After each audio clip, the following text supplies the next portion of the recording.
നമസ്കാരം. മലയാളി വാർത്തയിലേക്ക് സ്വാഗതം.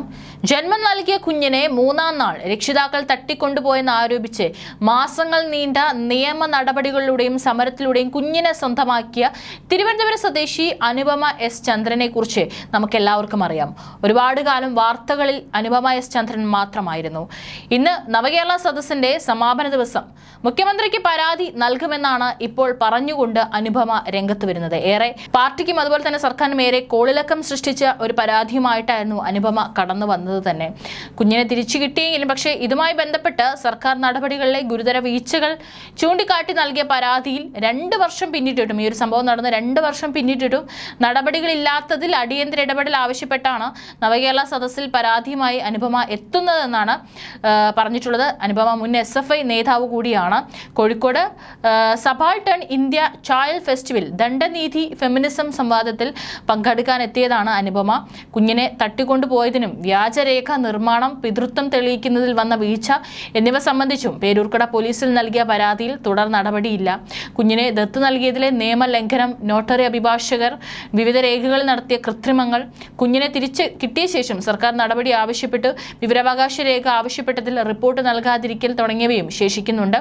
ഒന്നിലും നടപടിയില്ലെന്നാണ് അനുപമ പറയുന്നത്. ജാതിയുടെ പേരിൽ ഒരു സംസ്ഥാനം സ്ത്രീയെ ദുർബലയാക്കുന്നതിന്റെ ഇരയാണ് താൻ. സംസ്ഥാനം ചൈൽഡ് ഫ്രണ്ട്ലി, വിമൺ ഫ്രണ്ട്ലി ആകണമെങ്കിൽ ഇനിയും എത്രയോ ആഴത്തിൽ പ്രവർത്തിക്കണം. എൻ്റെ പരാതി മുഖ്യമന്ത്രിക്കും DGPക്കും CWCക്കും നൽകിയിട്ടും 6 മാസം കഴിഞ്ഞാണ് അന്ന് പോലീസ് FIR പോലും രേഖപ്പെടുത്തിയത്. 3 ദിവസം കൊണ്ട് DNA ടെസ്റ്റ് നടത്തി ഫലം അറിയാമെന്നിരിക്കെ 9 മാസം കാത്തു നിൽക്കേണ്ട അവസ്ഥയാണ് കേരളത്തിൽ.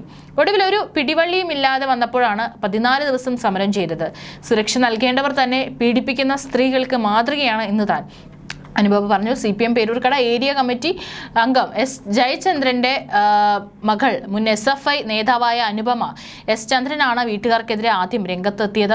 DYFI പേരൂർക്കട മേഖലാ പ്രസിഡന്റായിരുന്ന അജിത്തുമായി അനുപമ സ്നേഹത്തിലായിരുന്നു. അജിത്ത് ദളിത് ക്രിസ്ത്യനും വിവാഹിതനുമായതിനാലാണ് ബന്ധത്തെ വീട്ടുകാർ എതിർത്തത്. പക്ഷേ അജിത്തുമായുള്ള ബന്ധം അനുപമ തുടർന്നു. ഇതിനിടയിൽ സിസേറിയനിലൂടെ ആൺകുഞ്ഞിന് ജന്മം നൽകി.